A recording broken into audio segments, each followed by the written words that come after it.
Carlos Alcaraz has two things more than Jannik Sinner. Carlos Alcaraz and Jannik Sinner took control of the ATP Tour in 2024, making a difference especially in Grand Slam tournaments.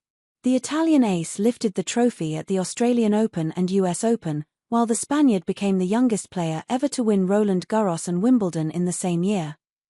The world number one had an impressive regularity last season, collecting 73 victories and suffering only 6 defeats, despite the fact that the doping case caused him a lot of stress from March onwards. 3 of Jannik's 6 losses in 2024 came against Carlitos, who reached an impressive peak between spring and summer but did not have the same consistency as his great rival. As had already happened in 2023, the 4-time Grand Slam champion had a further drop in the latter part of the season and was overtaken by Sasha Zverev in second place in the ATP rankings. Almost everyone believes that the Italian and the Spaniard will be the men to beat in 2025 as well, especially in the 4 major tournaments. The 2 young champions will have a very similar schedule in the first part of next season. Both will make their official debut directly at the Australian Open, which will start at Melbourne Park on January 12 and end on January 26. Jannik and Carlitos are both entered in the ATP 500 in Rotterdam and Doha in February, before the Masters 1000 in Indian Wells and Miami in early spring. The 23-year-old from Sesto Posterior will have to defend almost 12,000 points in 2025, but he has an excellent chance of staying at the top of the ATP rankings by having a huge advantage over all his opponents. Alcaraz, on the other hand, will have to be much more regular during the year if he wants to get closer to Sinner's throne. For the first time in his career, the Spaniard will not only have Juan Carlos Ferrero at his side but also the experienced coach Samuel Lopez. In the last year, the comparisons between Sinner and Alcaraz have become more and more insistent.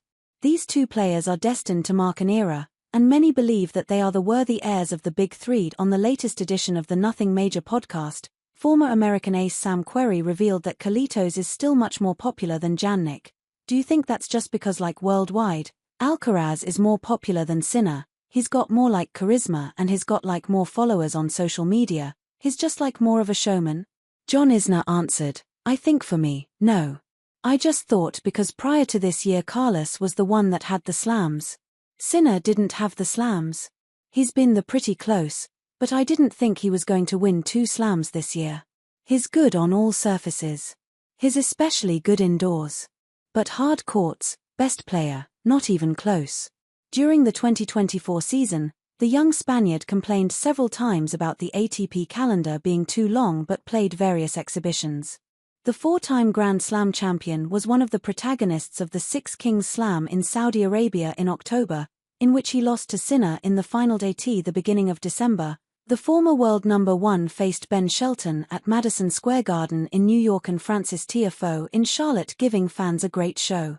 A few days ago, it was announced that Carlitos will play another exhibition match with Tiafoe in Puerto Rico in early March 2025. In one of his last interviews in 2024, Alcaraz confided that he struggles a lot to maintain the same level of motivation and intensity from January until November. Sometimes I didn't feel motivated at all. It is a difficult moment. As I said many times, the calendar is so tight, a lot of tournaments, no days off or not as many days off as I want. He explained, I've seen a lot of people talk about my exhibitions this year and complain about the schedule, at the same time putting a lot of exhibition. But I want to say there is different things. We all have to separate the exhibitions and the calendar, the Spaniard concluded. The current world number 3 has understood that he has to change some of his habits if he wants to dethrone Sinner, and his work during the pre-season has been very intense from all points of view. Carlos hopes to reap the rewards of this hard work in Melbourne in a couple of weeks' time.